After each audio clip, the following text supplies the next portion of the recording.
Busco un lugar para vivir y descansar, donde no hace falta ni llamar.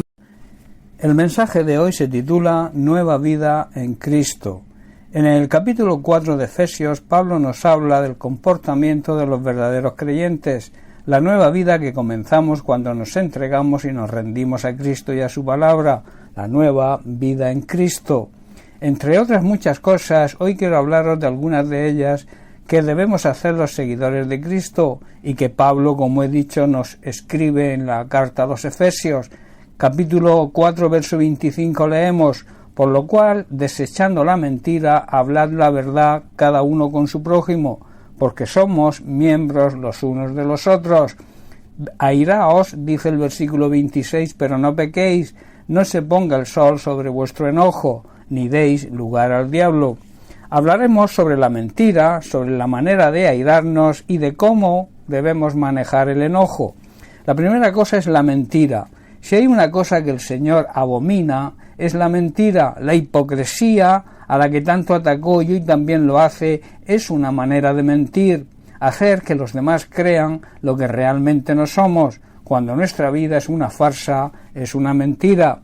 El apóstol Pablo nos exhorta y nos dice que debemos dejar de decir mentiras, que debemos dejar de ser hipócritas y que digamos siempre la verdad con nuestra boca y también con nuestro comportamiento, porque somos parte de un mismo cuerpo, somos parte de la familia de Dios.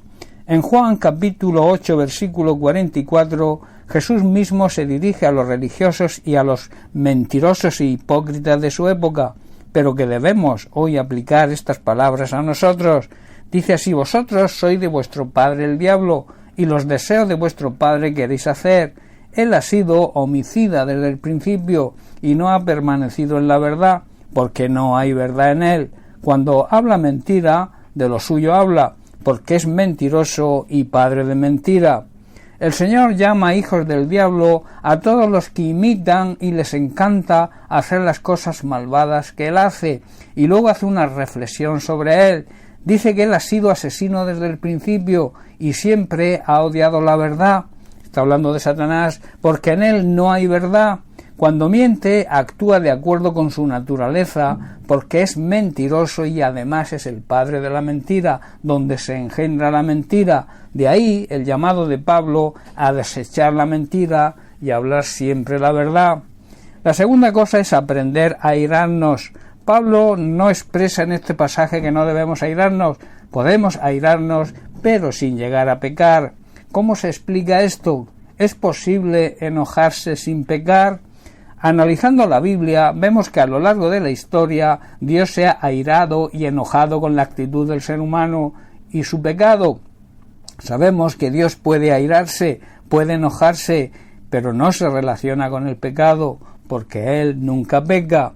Hay muchos versículos que hablan de la ira santa de Dios. Vamos a citar uno en el Salmo capítulo 7, versículo 11, donde dice: Dios es juez honrado, es juez justo, todos los días se enoja con los malvados. De Jesucristo se puede decir lo mismo. Sabemos que nunca pecó ni dijo jamás una mentira, pero vemos que ante la actitud de los fariseos y religiosos de la época, por una sanidad que él hizo en un día de reposo, les dice, que está en Marcos capítulo 3, verso 5, dice que Jesús miró con enojo a los que lo rodeaban, profundamente entristecido por la dureza de su corazón. Entonces, dirigiéndose al enfermo, al hombre enfermo, le dijo: extiende la mano. Así que el hombre la extendió y la mano quedó restaurada. La clave, hermanos, está en recordar que aunque el enojo y la ira de Dios se revela contra todo pecador, Dios sigue amando a todos los pecadores y desea el bien y la salvación de todos ellos. Hermanos, aunque si somos verdaderos cristianos y discípulos de Jesucristo debemos odiar el pecado, también debemos amar y orar para que los pecadores se arrepientan y sean salvos. Debemos amar lo que Dios ama. Nuestra ira y nuestro enojo, quizá producidos por algún agravio sobre nosotros mismos o por el endurecimiento del corazón de las personas contra Dios, no debe hacer daño a nadie, ni material ni espiritualmente hablando. No debe haber egoísmo, ansias de venganza y rencor en nosotros. Todo esto debe evitarse, de lo contrario estaríamos pecando. La tercera cosa es saber manejar la ira y el enojo. Pablo nos da un sabio consejo cuando nos dice: no se ponga el sol sobre vuestro enojo, ni deis lugar al diablo. Este consejo marca un principio básico en la vida cristiana. Todo conflicto, toda ira, todo enojo debe resolverse en el mismo día. Si no lo hacemos así, estaremos dejando un espacio, un sitio en nuestro corazón donde Satanás lo aprovechará para destruirnos a nosotros mismos y también a otras personas. Si expresamos el enojo de tal manera que hagamos daño a otra persona, tanto material, emocional o espiritualmente, si hacemos daño a su propiedad o a su familia, estaremos pecando. Lo mismo ocurre si expresamos la ira y el enojo de tal manera que nos hacemos daño a nosotros mismos, también estaremos pecando. El problema no está en el sentimiento de ira y enojo que podamos sentir ante la mala actitud de algunas personas contra nosotros o contra Dios. El problema está en lo que hacemos como consecuencia de esa ira y enojo, nuestra reacción a la provocación.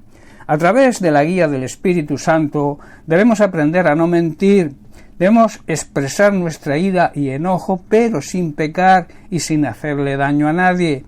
Debemos aprender también a no encerrar el enojo y la ira en nuestro corazón, porque esto nos haría daño a nosotros mismos. Para esto es necesario procurar resolver el problema en el mismo día. Aprendamos las enseñanzas del apóstol Pablo y sigamos su consejo para que nos vaya bien. El consejo de dejar, de desechar toda mentira de nuestra boca y también de nuestros hechos. A saber, también debemos aprender a poder airarnos y enojarnos, pero sin hacer daño a nadie y tampoco a nosotros mismos. También debemos aprender a no darle la oportunidad al diablo para que nos destruya con sus maquinaciones y sus mentiras, guardando el enojo y la ira en nuestro corazón. De esta manera estaremos andando y viviendo la nueva vida en Cristo, viviendo, siguiendo y obedeciendo lo que la palabra de Dios nos ordena. Bien, pues hasta aquí el mensaje de hoy. Que Dios te bendiga. Un abrazo.